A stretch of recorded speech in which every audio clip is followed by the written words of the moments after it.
A single message for a global community, connecting the Yoruba heart to the soul of Islam. Wàláì tàláì sọ́bí láti láìláwà máa sọ àṣírí kan fún yín níbí lónìí. Ẹ̀ tó bá ní Sheikh Adam ṣe wòlíì ni 1991 ni Sheikh Adam ti kọ déètì tí ó kú kalẹ̀. Bàbá mọjọ́ tí ó kú wọ́n dẹ̀ kọ déètì yẹn wọ́n fún àwọn àfáà méjì kan náà àfáà Amẹ́ríkà àwọn méjì wà láyé nísìn tábà ti wà off camera máa sọ fún yín àwọn méjì wà láyé déètì yẹn náà ni wọ́n kú. Assalamu alaikum wa rahmatullahi wa barakatuhu. Gbogbo ìgbà náà la máa gbọ́ tuntun lọ́dọ̀ àwọn ìyàwó Amarkazi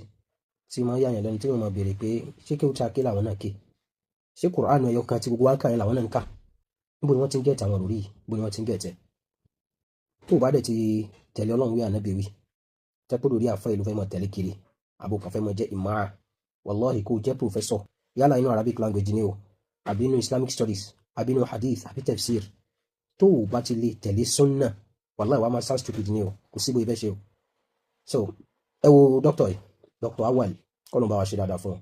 ìwọ náà tó bá jẹ́ Markazi tó o sì jó ní kéwú tí Kùránì dẹ̀ yẹ bá wa sọ bóyá ọ̀rọ̀ yìí ó bá ìsìn lọ kò dẹ̀ tako Kùránì. Bismillah. Wàláì tàláì sọ́bí láti láìláwà máa sọ àṣírí kan fún yín níbí lónìí. Ẹ̀ tó bá ní Sheikh Adam ṣe wòlíì ni 1991 ni Sheikh Adam ti kọ déètì tí ó kú kalẹ̀. Bàbá mọjọ́ tí ó kú wọ́n dẹ̀ kọ déètì yẹn wọ́n fún àwọn àfáà méjì kan náà àfáà Amẹ́ríkà àwọn méjì wà láyé nísìn tábà ti wà off camera máa sọ fún yín àwọn méjì wà láyé déètì yẹn náà ni wọ́n kú.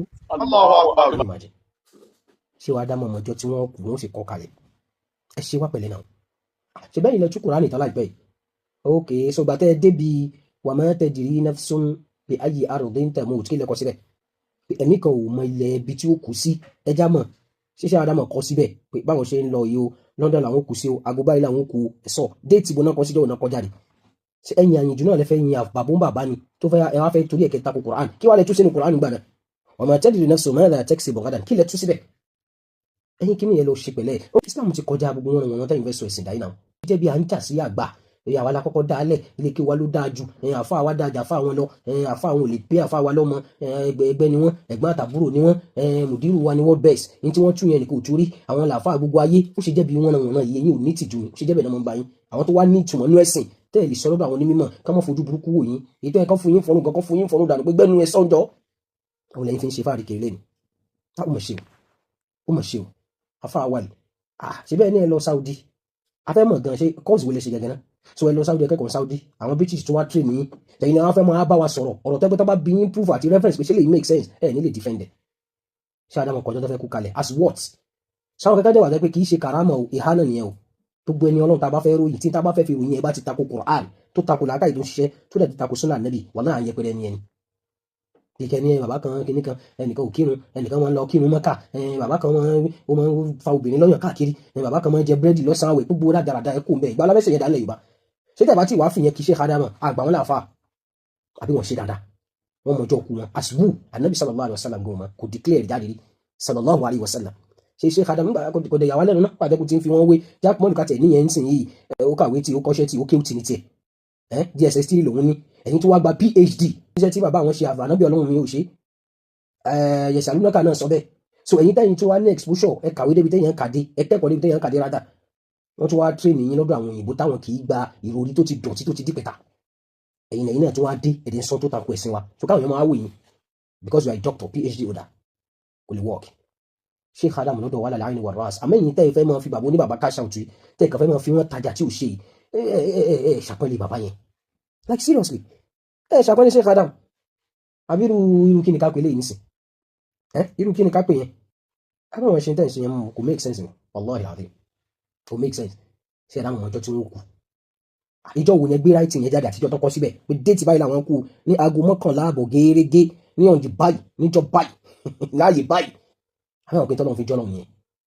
Ànábì kò mọ ẹnìkan kò mọ rí tẹ́lẹ̀ èyí dẹ́mọ̀ àtàrà yín Imam Ghazali kan oníkìní kan ó wá dirẹ̀ ó wá fi lóòtì kan lẹ̀ gbogbo wa làwọn wọn yẹn kò í ṣe ẹ̀sìn wa ṣé ká láwọn dẹ̀kọ́ lọ́wọ́ wọn sí wa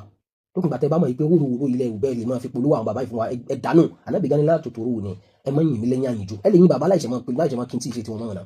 wọn kọjọ́ tó fẹ́ kú kàlébò náà ti rí ta ló fi mọ̀ wọn nígbà tí Ọlọ́run bá alẹ́ kí ọlá ń sọ fúnra rẹ̀ èmi kan mọ́tà tẹ́kisì bọ̀gàrà kí ló ṣẹlẹ̀ sí ẹ lọ́la pàpàtà ló mọ̀ ọkì tí wọn á chúùsì láti kú sí Nàìjíríà nígbà tó ọmọjọ́ tó ń kú kẹ́kọ́ kó fi mílẹ̀ ń bì ẹ̀ mọ́ tẹ̀ ń ṣe tó o bá ti ṣe sọ́nà wallahi kó o jẹ́ professor wàá mọ̀ sound stupid ni o àbí tó bá fẹ́ mọ̀ fi kéwù tiẹ̀ support ẹnìkan tí ò ní ìtumọ̀ nú ẹ̀sìn wallahi wàá mọ̀ sound stupid Dr. Awal àpè yín ṣàkíyèsí nìyẹn èyí tẹ́ ṣe kò pọ́n ìwé ẹ̀rí tó wà lọ́wọ́ yín àti Kùránì tẹ́ ṣe tú